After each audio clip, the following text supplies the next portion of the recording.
la potencia de transmisión mínima y la sensibilidad. Y por otro lado, la potencia máxima que puede recibir el receptor. La potencia máxima que puede recibir el receptor, ¿no? Entonces, la potencia emitida, primer parámetro, ¿de acuerdo? Segundo parámetro, la distribución espectral. Bueno, la distribución espectral, ¿con qué tiene que ver? Con el ancho espectral de longitud de onda, ¿no? Determinada por la curva de ganancia, donde las condiciones de cavidad resonante y el estrechamiento espectral, o sea, que es angosto, debido a la emisión estimular, ¿no? O sea, lo que queremos lograr, ¿qué cosa es? Ondas de luz que sean lo más angostas posibles, ¿no? Y que ese tamaño, por ejemplo, sea, por ejemplo, 1 a 4 nanómetros. Incluso esto aquí se ha mejorado con fuentes más actuales, al menos de 1 nanómetro, ¿no? De H espectral, ¿no? Esa es la distribución espectral, ¿no? Bueno, la distribución espacial es otro parámetro. Es otro parámetro. La distribución espacial, o sea, cuando es un transmisor y transmite una longitud de onda, necesito una sola fuente de luz. Pero si yo necesito llevar a través de un multiplexor, detrás del multiplexor, ¿qué necesito? Un transmisor. Pero ese multiplexor va a acomodar 4 canales, 8 canales, 16 canales. Entonces ya no necesito una fuente, sino un arreglo de fuentes. ¿De acuerdo? Un arreglo de fuentes, ¿no? Entonces los modos que aparecen, dice, se denominan modos transversales y no deben confundirse, dice, con los modos longitudinales. Generalmente interesa, para acoplar el máximo de luz de la fibra, que el láser sea monomodo transversal, hay que ajustar la anchura. Entonces, en cualquier caso, van a ser necesarias lentes para acoplar luz de una fibra monomodo. ¿De acuerdo? Entonces, ¿qué tengo que hacer para implementar esa distribución espacial? Entonces, hacer, por ejemplo, en el caso de que yo quiera transmitir con más de una longitud de onda, entonces hacer un arreglo 2D de láser, ¿no? Para implementar la emisión, ¿no? Entonces, estructuras matriciales de un bioláser, relativamente dice fácil de empaquetar y probar, se puede integrar en 2D, ¿no?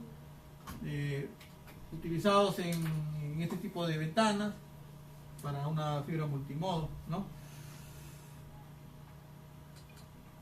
Ahora, lo importante aquí es que cada uno de el arreglo de fuentes de luz, ¿no? Pueden ser moduladas de manera independiente cada longitud de onda, ¿no? Y eso va a permitir también tener múltiples, dice, transmisiones simultáneas, ¿no? Bueno, vamos ahora a ver, miren, dos tipos de láser, de los más mejorados o los más avanzados que se han desarrollado, ¿no? Uno de ellos es primero el BSC, ¿no? El BSC, ¿no? El BSC, el DBF y el BSC, ¿no? El DBF se utiliza para largo alcance, ¿no? O sea, para redes metropolitanas o redes dorsales, por ejemplo, ¿no? ¿De acuerdo? Y el segundo es un láser que se utiliza para redes locales, ¿no? En edificios, por ejemplo, o distancias cortas que podríamos decir 5 kilómetros, 10 kilómetros, ¿no? El primer caso se utiliza con fibra monomodo y el segundo caso con fibra multimodo, ¿no? Monomodo, el primero, y debajo con fibra multimodo. Estamos hablando del BSC, ya se utiliza para velocidades en gigabit, 1 gigabit, por ejemplo, ¿no? Y en el caso de BBF no interesa la velocidad, o sea, no está limitado por la velocidad, ¿de acuerdo? Con fibra monomodo sí se utiliza, ¿no? El primer tipo de láser, ¿en qué consiste?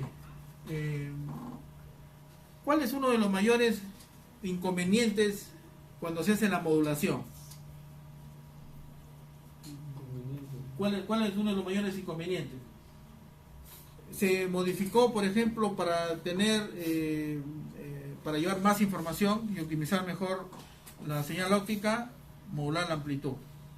Pero ahí había un inconveniente, ¿no? Un inconveniente. Modular la amplitud, ¿qué significa también? Que hay un ruido externo que se mete y que cuando eso pase a través de un amplificador se amplifica, ¿no? Hay un ruido externo, un ruido aleatorio, ¿de acuerdo? Ese es un factor negativo. Entonces hay que tratar de reducir, ¿no? Y la amplificación, y más bien tratar de ver otro parámetro que permita, digamos, optimizar la potencia óptica, ¿no? ¿Cuál es el otro factor aparte de la atenuación que limita la luz? La dispersión, ¿no? Y la dispersión, ¿qué cosa es? Un retardo, un tipo de retardo. Entonces, ese retardo habíamos visto que se da por muchos motivos, ¿no? Cuando los haces de luz siguen diferentes caminos, dispersión modal. Cuando la longitud de onda se desvía de su longitud de operación, dispersión cromática. Pero hay una tercera dispersión que ya toma importancia, PMD, ¿no? O sea, aquí, PMD. ¿De acuerdo? El PMD. ¿Cómo se da ese tipo de PMD? ¿Por qué motivo se da el PMD? La dispersión por modo polar. Y eso tiene que ver con esto, ¿no? Imagínense una fibra así, para entenderlo. Esta es una fibra. ¿De acuerdo? Este aquí es el eje de la fibra. Entonces nosotros sabemos que aquí hay un índice de reflexión del núcleo y lo que revuelve al núcleo es un índice de reflexión de revestimiento, ¿cierto? ¿Estamos? Entonces, ¿qué podría ocurrir? Por ejemplo, si alguien, primero, ¿qué es lo que sucede? La onda es espacial, ¿de acuerdo? Entonces tengo un plano horizontal donde la onda viaja así y tengo un plano vertical donde la onda está así. Entonces, las dos ondas parten en la misma fase, ¿de acuerdo? Esas dos ondas en el plano horizontal y vertical pertenecen a la misma señal, que están en fase, ¿de acuerdo? Pero ¿qué sucede? Lo ideal sería que esas dos ondas vayan, cuando la onda se va propagando, que esa fase se mantenga. Pero ¿qué ocurre? Que esta onda o esta onda vertical, por las características de la fibra, como viene fabricada, ¿de acuerdo? Que se trata de hacer la mejor fibra, pero siempre va a sufrir la fibra, ¿qué cosa? Dispersión, ¿de acuerdo? A más distancia, la estructura heterogénea en la construcción de la fibra, que hace que el haz de luz se difunda. De alguna manera se difunde. Entonces, ¿y eso en qué le va a perjudicar a la onda? En que la onda horizontal respecto a la vertical se desfasa. Entonces, ese desfasamiento se conoce como dispersión por modo de polarización. Polarización horizontal, polarización vertical, polarización circular, ¿de acuerdo? Entonces, pero el problema se agudiza más, o sea que eso de ahí es algo natural, ¿cierto o no? Porque la fibra, nadie va a ser una fibra perfecta, pues siempre va a haber inconvenientes, ¿de acuerdo? O si no, nosotros utilizaríamos la fibra pues en cualquier longitud de onda, y no se puede. Hay longitudes de onda que se han ido mejor, y incluso hasta ahora, ¿no? Se siguen descubriendo tierras raras para tratar de utilizar en espectros que imaginables, ¿no? De 1100, por ejemplo, nanómetros ya se está utilizando también, ¿de acuerdo? Para tratar de llevar más información o utilizar más longitud de onda. Pero eso es natural, o sea, ese PMD, digamos, es aceptable, ¿no? O sea, se acepta una dispersión por modo de polarización, por lo que les acabo de indicar. Pero ¿qué pasaría si ante una fuerza externa este revestimiento se deteriora, se deforma? Una fuerza externa. O sea, una fuerza externa deteriora, por ejemplo, deforma, digamos, el recubrimiento, el revestimiento en este caso, que sería un poco crítico, que también podría ser al recubrimiento, ¿no? Al primer recubrimiento, acuérdense cuánto es la medida del primer recubrimiento, 250 micrómetros, ¿no? También deteriora esto de acá, a ambos, por ejemplo. Entonces, cuando se produce esta deformación, ¿qué pasa con N2? Varía. N2 varía. Nosotros, cuando la onda se propaga en toda la longitud de la fibra, ¿qué es lo que queremos? Que la diferencia entre N1 y N2, ¿se acuerdan este parámetro? La diferencia Diferencia de índices. ajá. Ese valor se debe mantener idealmente como una constante en todo el tramo de la fibra, cuando la onda va propagándose. Entonces, ¿qué pasaría si el N2 varía? Decrece. El triangulito aumenta. A mí me conviene que el triangulito sea lo más pequeño posible, que significa la menor diferencia. Entonces, ¿qué se produciría ahí en la onda? Si varía la diferencia de índice. Entonces, la luz que está así, entonces de repente se pierde, ¿no? O sea que ya no se pierde solamente por la característica del material de la fibra, sino por un factor externo en la deformación de los recubrimientos, de los revestimientos. Entonces, eso también afecta la diferencia de esos índices debido a una fuerza externa que se puede producir pues en la instalación de la fibra, por ejemplo, en el desplazamiento de la fibra, ¿no? Entonces, también va a empeorar el PMD. ¿De acuerdo? La diferencia de los índices de refracción. ¿De acuerdo? Entonces, ese es con respecto a la fibra, ¿no? Entonces, ¿qué es lo que se trata de hacer? De poner una fuente donde, por ejemplo, en este caso, miren, el EBF es una fuente en la cual se hace una corrugación, dice, cerca de la capa activa, de forma que a todos los efectos la luz propagada dentro de esa cavidad ve una variación de índice de refracción periódica.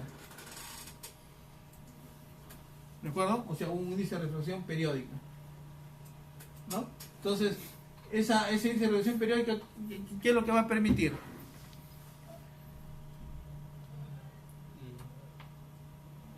Mantener casi una constante entre la diferencia de los dos índices.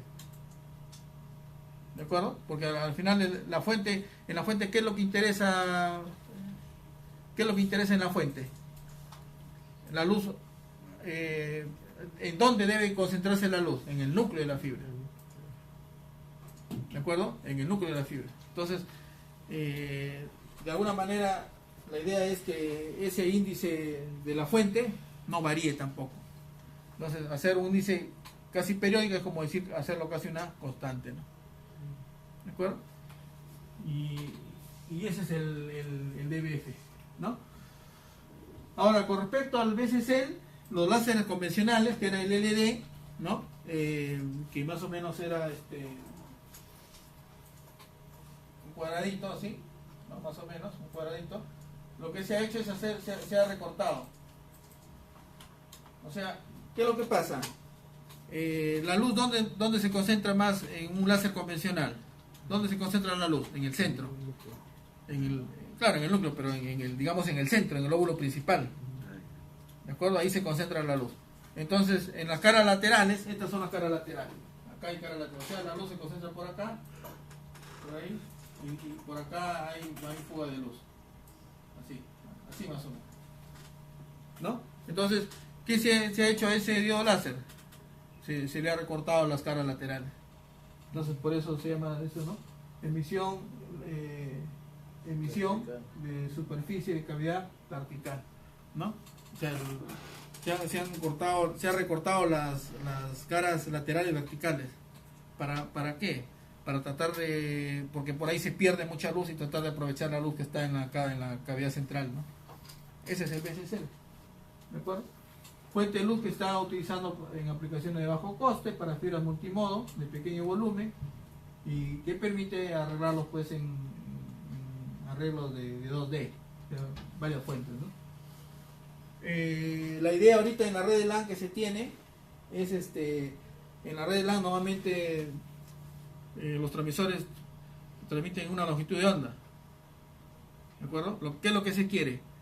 Hacer arreglos de fuentes con fibra multimodo y que a través de la fibra multimodo llevemos más de una longitud de onda. O sea, hacer WDM, miren, con fuentes en red de LAN, ¿no? O sea, normalmente nosotros ¿qué sabemos?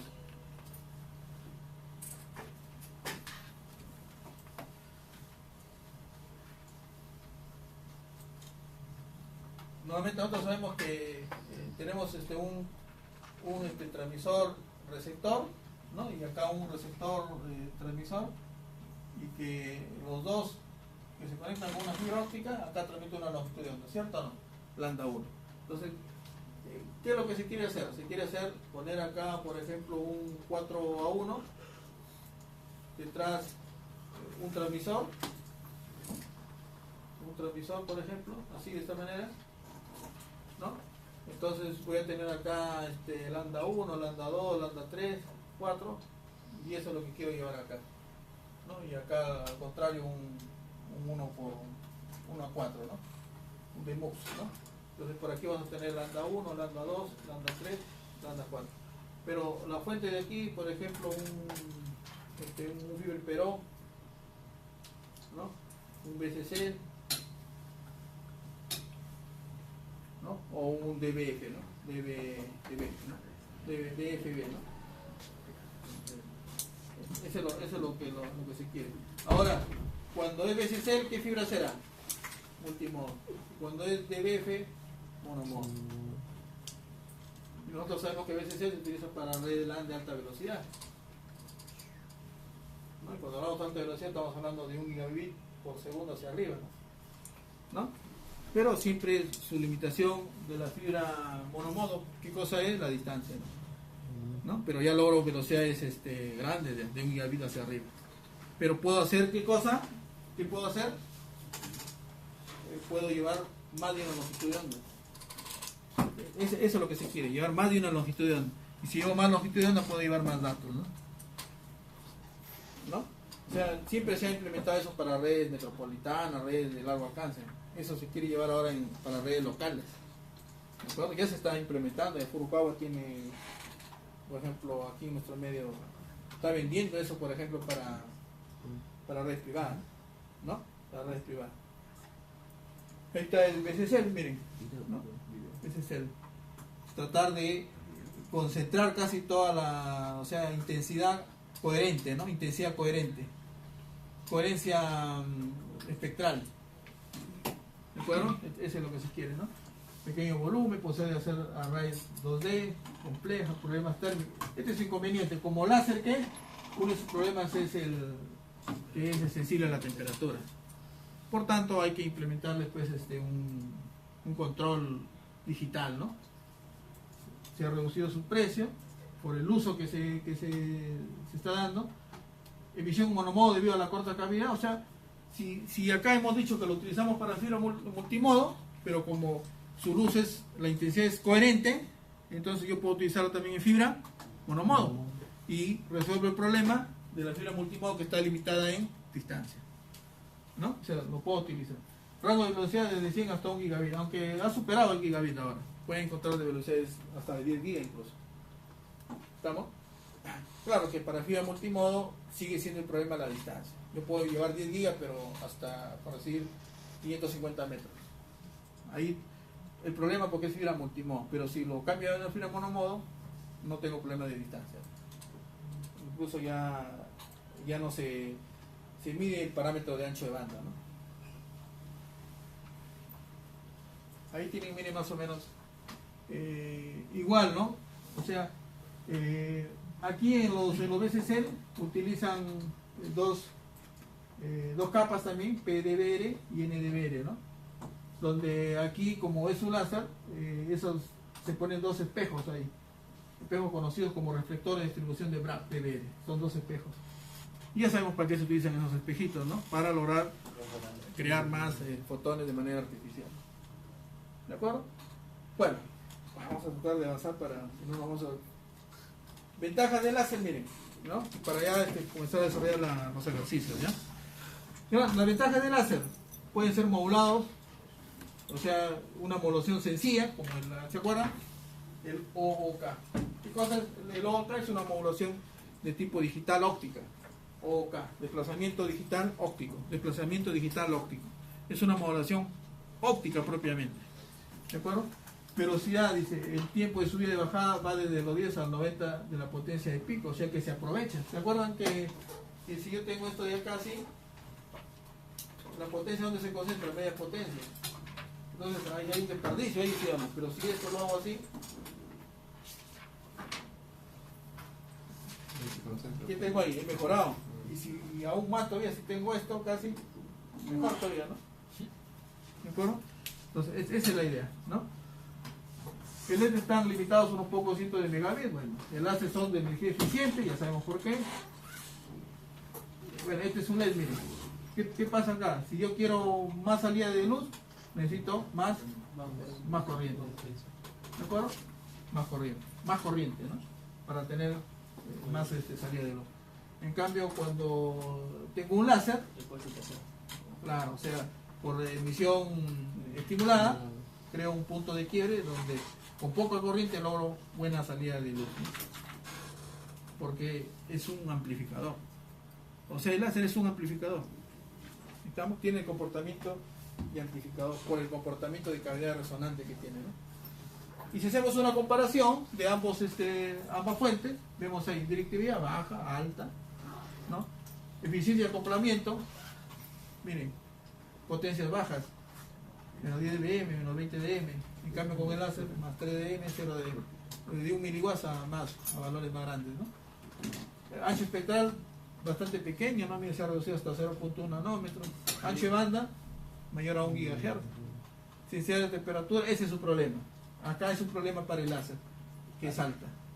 Entonces eso, ¿qué haría? De que tenga que implementar, por ejemplo, un circuito digital, ¿no? En base a integrados, y que eso pues de alguna manera aumente el costo, ¿no? De alguna manera, ¿no? Circuito de excitación, ahí está, complejo, ¿no? Y el coste, ahí lo dice todo, ¿no? Más grande, ¿no? Ese es el cuadro comparativo entre un LED y un láser. A la final hay que sacrificar ciertas desventajas y ver que tiene más ventajas que desventajas, ¿no? Y por eso el láser es el que ha evolucionado. Desde un BSC, pero un DBF, ¿no? Pueden analizar ahí el datasheet comercial, lo he puesto ahí. Vayamos a los fotodetectores para terminar con este capítulo, ¿no?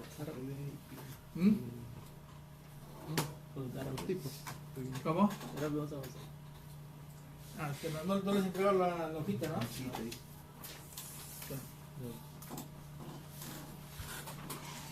Bueno, he sacado como a veces vienen pocos.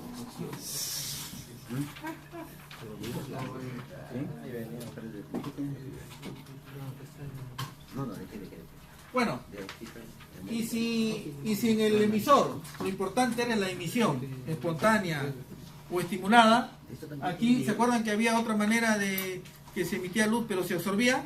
Entonces eso es lo que interesa ahora en el fotodetector. O sea, en el fotodetector lo que interesa ahora es la absorción. Por tanto, aquí es cuántos fotones se convierten en electrones ahora es. ¿De acuerdo? Pero ¿Cuántos fotones se convierten en electrones, ¿no? La idea, ¿qué cosa es? Tener un fotón y primero genero el fotón, y una vez que lo genero lo muevo, o sea, lo transporto. O sea, por eso va a tener dos etapas, de generación y de transportación. ¿De acuerdo? Ahora, el pin de un fotón genera un electrón, de dos fotones, dos electrones, y así. Pero eso, ¿qué significaría? Que necesitaría mucha luz para generar, porque al final es la corriente eléctrica que voy a generar, ¿qué cosa es? Datos. Al final es lo que yo voy a tener en el lado del receptor, son datos, ¿cierto? Entonces, si quiero más datos, necesito más luz. Entonces, ¿qué sería mejor? Optimizar. O sea, ya no de un fotón generar un electrón, sino de un fotón generar dos electrones. ¿Cierto? Es el caso contrario de allá, ¿no? De un electrón generar dos fotones. Acá, ¿qué es? De un fotón generar dos electrones. ¿Cómo se podría hacer eso? Amplificando. Por eso el APD es un fotodiodo de avalancha. Es un fotodiodo de avalancha. Esa tiene la misma característica, ¿no? Si no me equivoco, ¿no? Del fotón, ¿o no? ¿Cómo? O sea, ese es el fotón del APD. Ese es un fotodetector. Claro. Es un fotodetector. O sea, tiene el comportamiento de que se genera más fotones, ¿no? Y al generarse más fotones, No, o sea, al momento de amplificar, ¿qué sucede ahí? al momento de amplificar, Ajá, se tiene más luz, pues, claro. o sea, más luz. Esa es la idea. O sea que la luz no se genere desde allá, sino la luz se genere desde aquí. Adelante. Acá, pues, o sea, supone que vienen 20 fotones, pero aquí yo quiero tener 40 fotones para generar más electrones, pues, ¿no? Eso es lo que quiero, ¿de acuerdo? Pero ese comportamiento solamente es del APD, del fotodiodo de avalancha, del PIN no. Por eso el PIN se utiliza para corta distancia y el APD para grande distancia, ¿no? Entonces ahí están los fotodetectores, ¿no? Encargados de transformar la señal luminosa en eléctrica, ¿no? Basado en uniones de PN, ventajas como pequeña área de tensión, alta responsividad, ¿no? Este parámetro es importantísimo para un fotodetector. Y también uno de los problemas de los fotodetectores es el ruido externo. Tenemos dos tipos de ruidos que se generan en un elemento, en el emisor, por ejemplo. ¿Qué ruido es problemático? En el emisor, ¿qué ruido es problemático? El ruido térmico. En el proceso de modulación se produce una temperatura interna, ¿de acuerdo? Entonces ahí hay una pérdida en esa temperatura, es calor, ¿de acuerdo? Entonces el ruido térmico afecta en el lado del transmisor y en el lado del receptor el problema es el ruido aleatorio o ruido externo. El ruido térmico es un tipo de ruido interno, ¿de acuerdo? Es un ruido artificial que se genera solamente por el proceso de modulación. El ruido externo no, está presente en el transmisor y también está presente en el receptor. Pero ¿a quién le afecta más? Al receptor, porque la señal ya llega atenuada, pues. Entonces el ruido se hace más significativo. Bajo ruido, ancha banda elevada, por eso dice alta responsabilidad, bajo ruido, necesito bajo ruido, ¿de acuerdo? Ancha banda elevado, ¿no? PIN y avalancha, ¿de acuerdo? Entonces el fotón que llega aquí, a ver, ¿qué es lo que hace? Entonces tiene que generar una corriente, ¿de acuerdo? Entonces, ¿cuál es el fundamento de la fotodetección? Bueno, primero que la detección óptica está implícito el concepto de absorción, eso es, ¿cierto? Absorción, como el fotón que llega es absorbido para generar una corriente. ¿Estamos? La absorción de los fotones por un medio puede dar una generación de electrones en la banda de conducción. Entonces, por eso se dice que la detección fotoeléctrica, antes de esto, la corriente es proporcional al número de fotones absorbidos. Mientras más fotones sean absorbidos, más electrones voy a generar.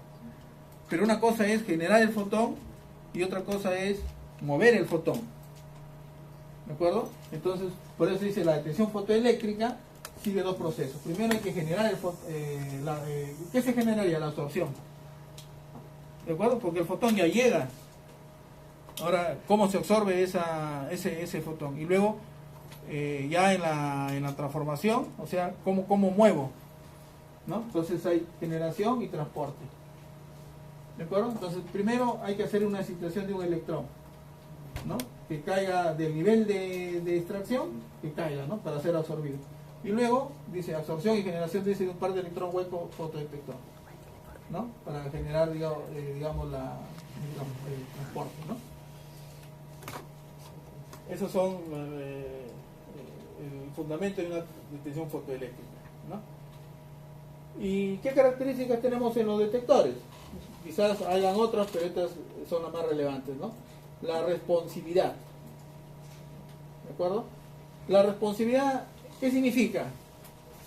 La cantidad de potencia, ¿no? La cantidad de potencia que requiero transformar, cuánta corriente necesito, cuánta corriente genera, disculpe, ¿no? Esa es la responsabilidad.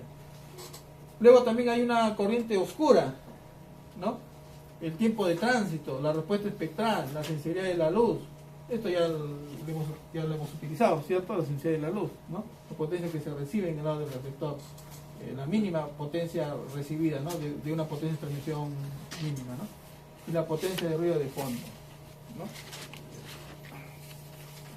Ahí también la responsividad, medida de eficiencia, es uno de los parámetros más importantes, la medición de la eficiencia de conversión, ¿no? O sea, responsabilidad, ¿cuánto es la corriente de salida? O sea, ¿cuánto de corriente de salida cuando ingresa una potencia de entrada? Pero no se está refiriendo a la potencia de entrada del transmisor, sino a la potencia de entrada que le llega al receptor. ¿De acuerdo? O sea, a la final en el receptor, ¿qué es lo que quiero? ¿Qué va a medir la eficiencia? La corriente de salida. Mientras esa corriente de salida que se genere con menos temperatura, pero más corriente, ¿qué significa?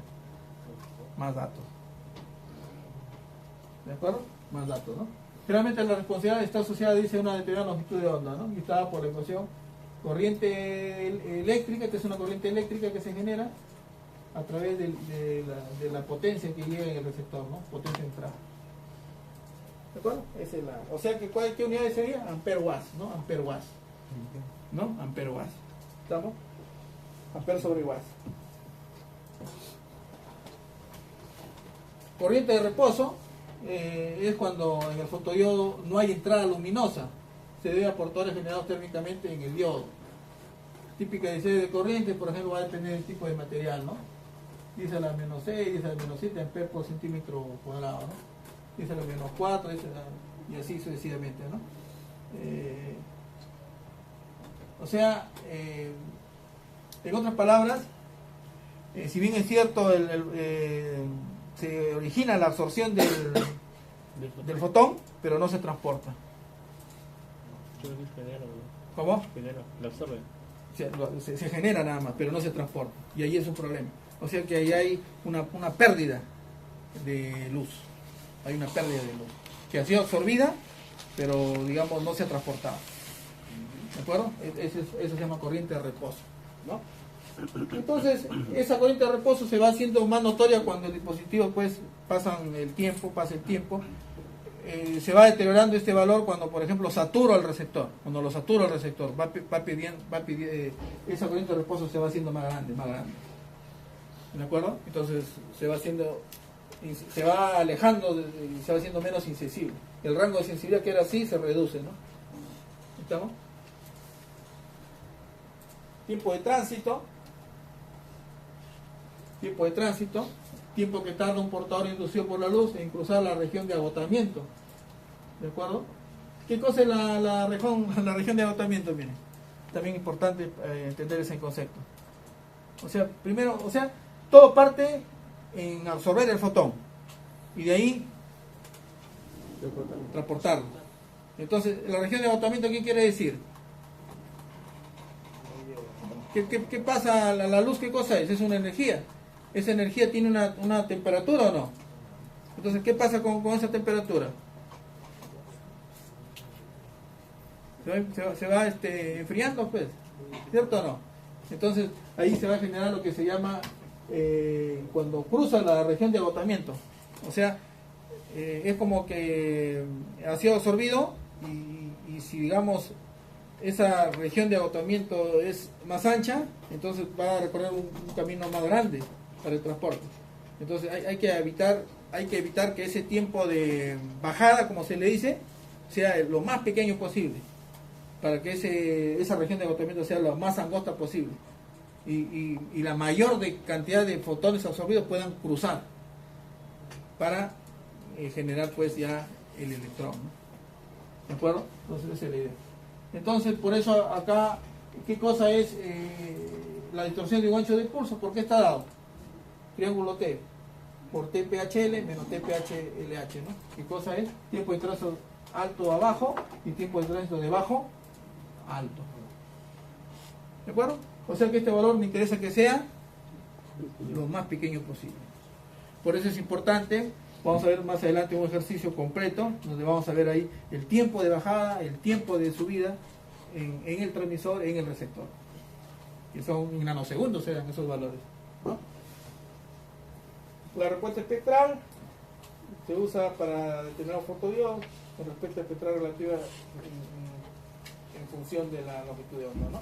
Bueno, la respuesta espectral sabemos que la fuente de luz opera a una longitud de onda, ¿de acuerdo? Por ejemplo, 1550, ancho espectral 2 nanómetros, por ejemplo. Entonces la pregunta es, ¿el otro lado a qué longitud de onda debe operar? Igual, ¿sí o no? Si acá opera 1550, el receptor a qué longitud, pues 1550. Pero eso es ideal, ¿cierto? El 1550 es un alias. ¿Qué significa un alias? Que es un valor que quisiéramos que siempre se transmita y siempre se reseccione. Siempre esa longitud, que se llama longitud de onda de operación, se va a desviar.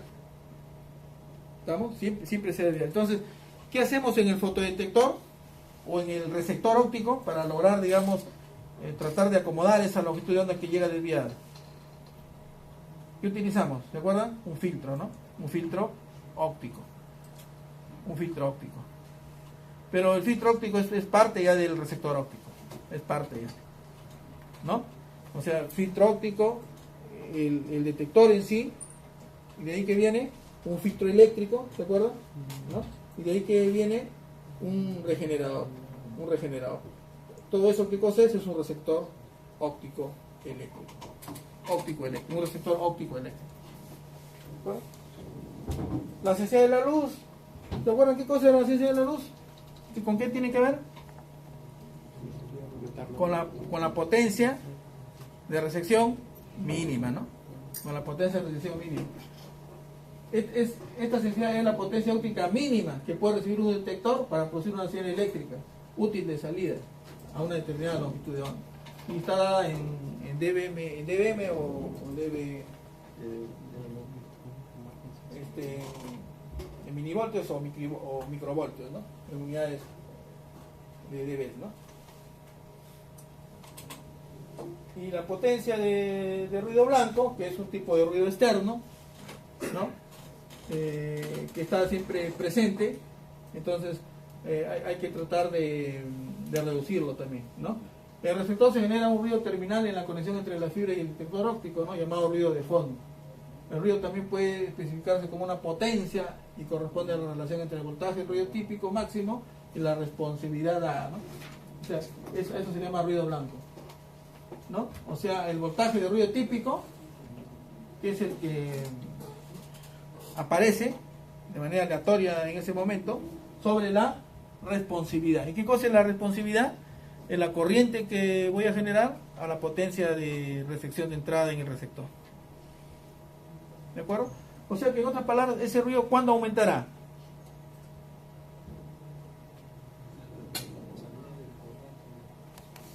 Si tenemos que acá es B, N sub 0, y acá abajo es responsabilidad es I sobre potencia de entrada, ¿cierto? Estos dos son elementos eléctricos, que es óptico. Entonces, ¿cuándo esa potencia de ruido aumentará? Ahora, esto de aquí pasa arriba, ¿sí o no? Pasa arriba, ¿cierto o no? ¿Cuánto aumentará esto de acá? Cuando más potencia llega óptica, entonces va a haber más ruido, ¿sí o no? ¿O no? Cuando más potencia óptica llega, va a haber más ruido. Entonces hay que tratar de ver esto que no sature tratar de respetar el rango del receptor óptico. Pues tiene una potencia de recepción máxima y una potencia de recepción mínima. Tengo que respetar ese valor. Si me saco de esos rangos, si mando más potencia, más ruido. Más potencia, más ruido. Bueno, esa es la idea, ¿no? Bueno, y veamos ya finalmente, para ir terminando, el fotodetector PIN, ¿no? Miren aquí.